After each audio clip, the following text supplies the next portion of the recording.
What's your name? Caitlin. Okay, how old are you, Caitlin? I'm 9. 9. This is Mummy. Hello, Kathleen. This is Colton. Yeah. Yourself. Hi. Gavin. What's your name? Gavin. How old are you, Gavin? I'm 13. And you are Colton's I'm nurse? Emily. I'm his nurse. Yeah. Okay. All right. Let's do this, everyone, because this is a very, very important story. They're all important stories, but this is a story I've been wanting you to hear for some time. So tell us what happened here. Well, Colton was a 13-year-old healthy, strong boy.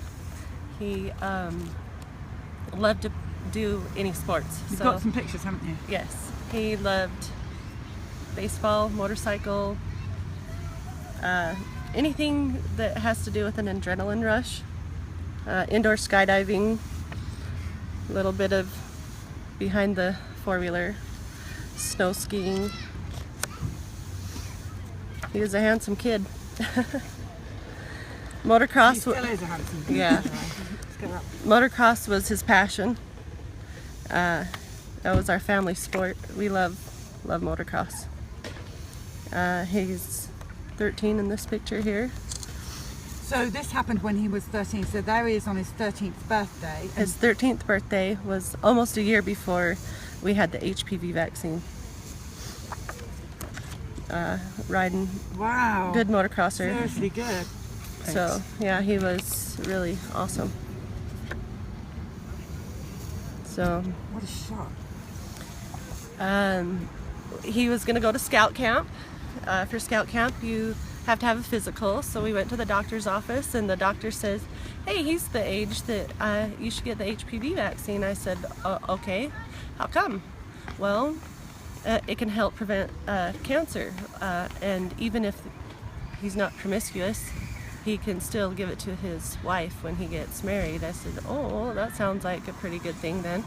So he was administered the vaccine, and on the third round, 2 weeks after, he started having a really bad neck ache. I said, "Take some ibuprofen, go to school." The next day, he went motorcycle riding with his dad. It was the last. Well, here's one more picture. One of his best shots of him on the motorcycle.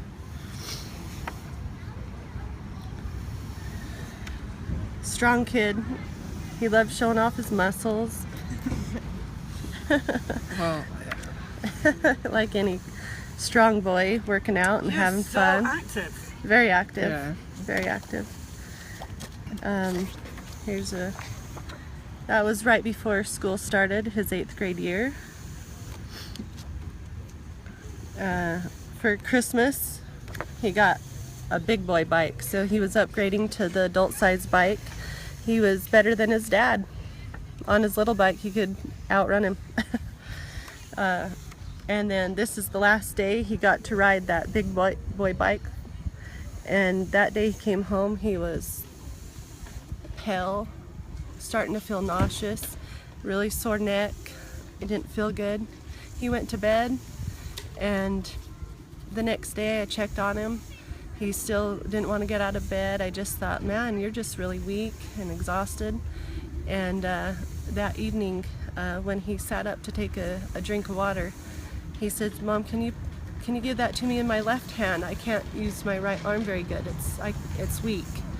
And he tried to lift up, and all of a sudden he just flopped back, and his head just hit the pillow. And I went, "Colton, are you going paralyzed?" Like, in my head, I don't know if I said it out loud because I didn't want to scare him, but I just thought, "Do you have spinal meningitis?" You know, it was my first really bad fear. But it was so late that evening that we didn't go to Instacare right away. We waited till the next morning, and I could have lost him that night. So my husband took him in to Instacare Monday morning, February 17th, 2014, holding his head for him because he couldn't get out of bed and he couldn't use his right arm. They immediately took him down to Primary Children's Hospital in Salt Lake, which is about an hour away by ambulance from our home. And they did, started doing testing, spinal tap, MRI. The MRI showed inflammation in his spinal cord in his neck from C1 to T12. Original diagnosis was transverse myelitis, acute longitudinal transverse myelitis. When the doctor came out and asked me questions, they said, well, has he been sick? Has he had any changes or anything? I said, no, he hasn't been sick. I said, he's had a sore neck for the last couple days. Well, what about a couple weeks ago? Or, you know, I mean, they kind of were backtracking, and I says, well, he had the HPV vaccine on February 1st, and they went, oh, well, we'll be reporting that to VARS, and they did, and then they just kind of kept going on, and they kind of. So how long after that vaccine are you in this hospital now? What's the? February 17th was the first day he entered primary children's, which he stayed 88 days. 88 days. Yeah. He was pretty much completely paralyzed. I don't know if you want to see this picture, but this is the inflammation in his spinal cord. This is supposed to be dark all through here. That's his neck region. This is his spinal cord. This white line all the way down the middle is the inflammation in his spinal cord that is causing his paralysis. So on day one, his full neck and his whole right arm was completely paralyzed, and the left arm was starting to go paralyzed. They were really nice. They said, hey, you know, he's gonna start not being able to breathe pretty soon. It might be better if we intubate him. So this was immediately after they intubated him that first night. Because the paralysis just went down, down, down after the first 4 to 5 days, where he was completely paralyzed from the neck down, had no movement at all. Little did we know we were going to lose all form of communication with him because he couldn't talk. Once you're intubated, you can't speak.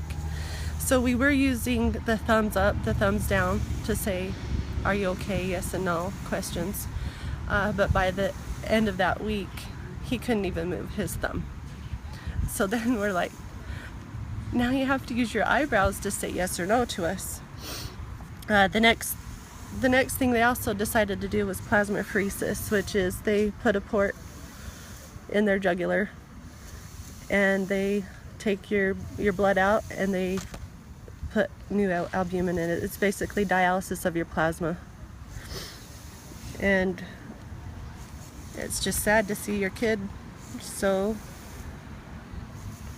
he's 13 years old. 13 years old. Colton. Yeah. He didn't look very good. And they'd come in to do therapy, you know, daily, trying to get him mobile, because when you're completely paralyzed you can get pneumonia easy. When you're ventilated, you know, there's a lot of problems that can arise with infections and whatnot. So we couldn't keep him very comfortable while he was in the hospital, so he was always being positioned with frog legs and going back and forth with you know, movements. We'd try to massage his legs, we'd lotion him and try to keep him comfortable. His temperature would rise and fall, you know, I mean, he'd go from hot to cold easy, so therefore he had lots of different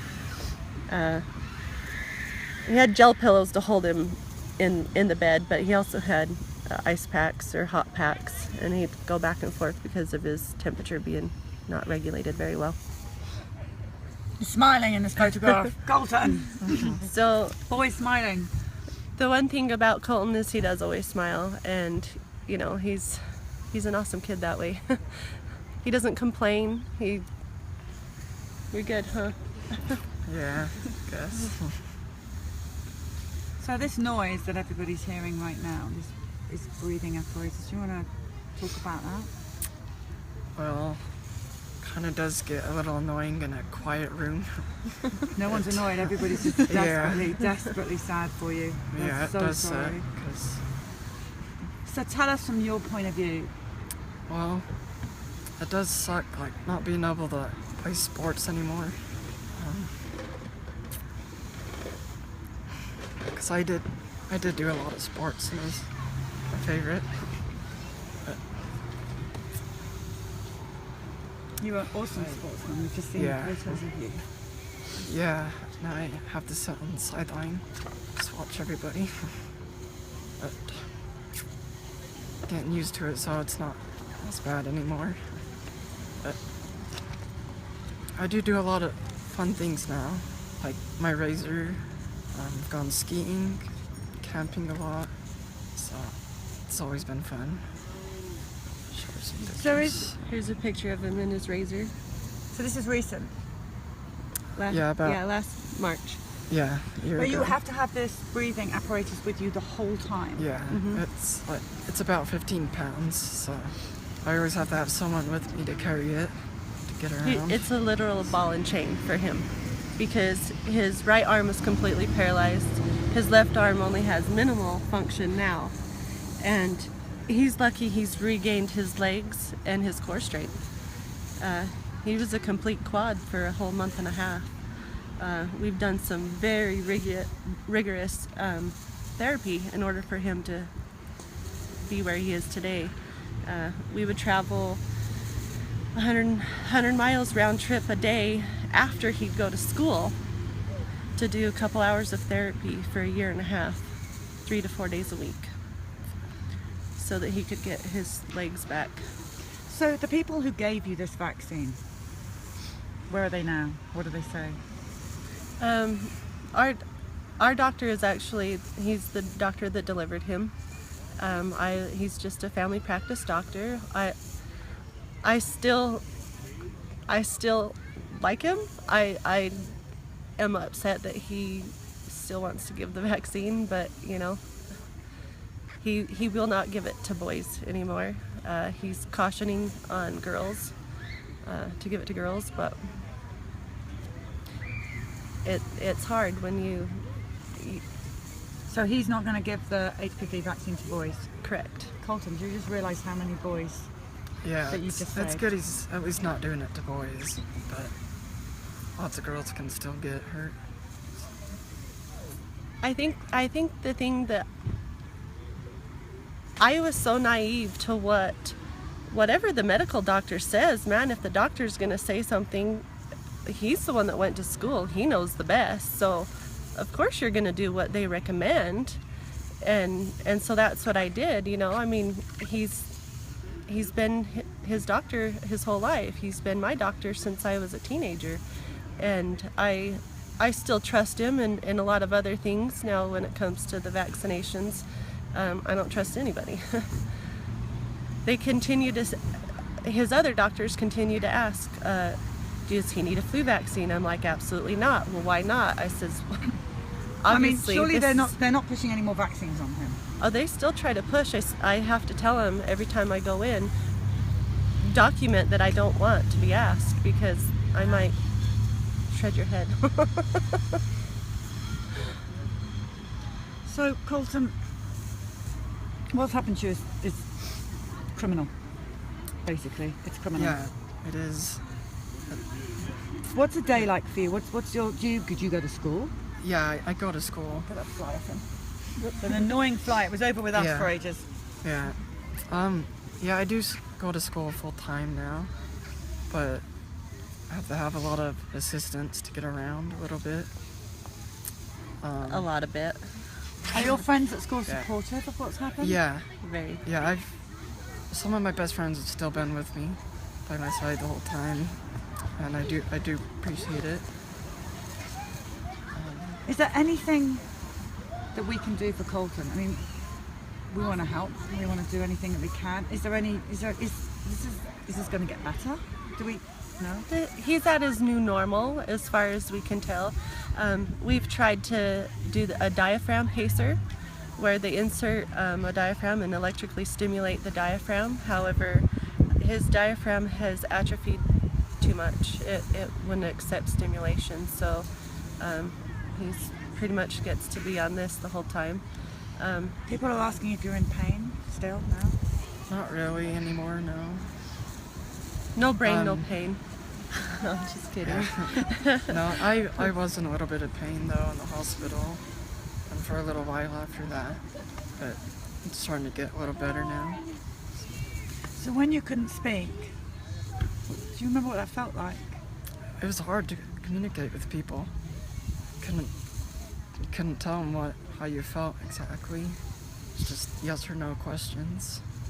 He used his eyebrows really good though. He scrunched them Yeah. and raised them, and What does your headband say? Caught you staring. Yeah. It's Great. funny, people's reactions, and they know they've been staring. It's funny.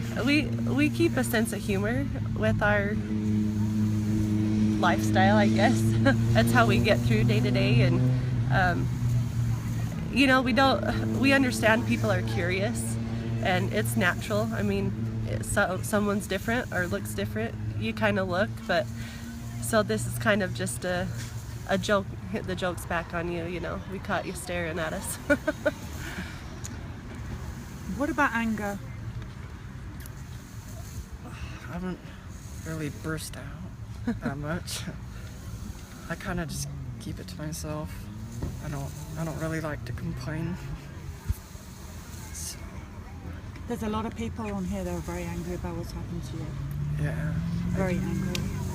Yeah, I'm angry that they're still giving out vaccine. They don't care that people are getting hurt. Mhm. It's a joke. What's Yeah. your message, both of you, all of you, what's your message to parents? Well, you gotta do your research. Like, you can't just trust a doctor anymore. You have to do your own ways to find out what's best for you. And it must have been hard on your dad. Yeah. Oh yeah. I bet he's angry. Yeah, Yeah. very angry. It's affected him greatly. You know, he's his riding buddy. He's his hunting buddy. He works out in the garage with him. He mowed our lawn. Gavin gets to pick up any chores now that Colton used to do, and It's hard it's on all your on siblings him. as well. We know Yeah. that. We speak to the siblings a lot, and it's a very painful thing to watch Yeah. your parents sad and what's happened to your brother. It's not okay. So you're allowed to be angry too. Yeah. Well, they've had both of my kids. They've had to grow up a lot the last 2 years without mom around. I've had to be with him. Not that I don't mind being with him. It's just that then I'm not with my other two. So it's a hard balancing act, especially when we were in the hospital and I had to balance being with him and having my other two kids still going to school, and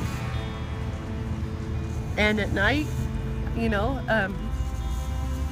he's still kind of like having a baby. You know, you have to wake up to the monitors and the alarms that go off, or if he needs to go to the bathroom, he can't just run out of the bed by himself. He has to be, a ventilator has to go with him.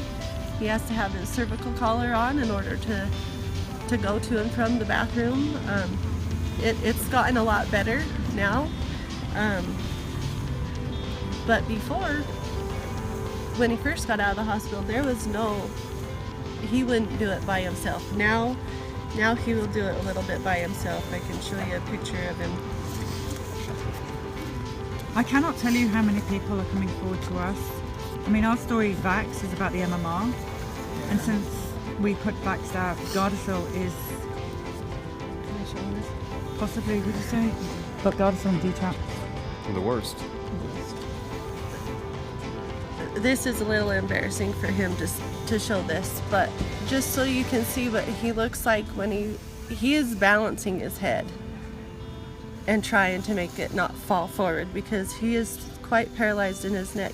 You can see the distortion in his shoulders, and this is him trying to roll out of bed by himself and then disconnect so he can move around for a minute free of the ball and chain. And you're smiling again, Colton. Yeah. This was actually taken at 3 in the morning, and he's always smiling. He's just a good You kid. know, you're a real example to all of us. You really are truly an example. life gives I'm us so all proud of you. challenges. We're all so Thank you. proud of you. Really, really, truly proud of you. Yeah. All of you. We know all your pain. We love you guys. He loves to stay active. We just bought him a recumbent bike that we've modified all to the left hand so he can maintain some function on his own. And he cruises in this thing. It's pretty awesome. That is amazing. So no matter what your ailment in life, you know, our saying is to just keep on keeping on.